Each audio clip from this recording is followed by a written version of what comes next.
Top of page 3, 286-16. Representative Ward.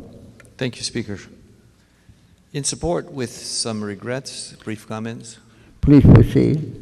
Speaker, this is a very important international conference. It's going to put Hawaii on the map internationally. It's going to be almost as big as APEC.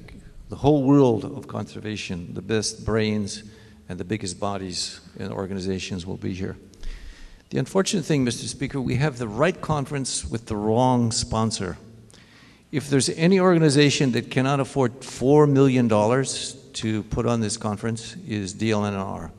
Mr. Speaker, DLNR is responsible for 3 million acres of ocean, 3 million acres of land, and if it is any typical thing of my district versus other districts, they cannot afford any more cuts that have been taken, and the inability to fill those positions, doe care, et cetera, is how the conservation of our resources is being diminished, both on land and the sea.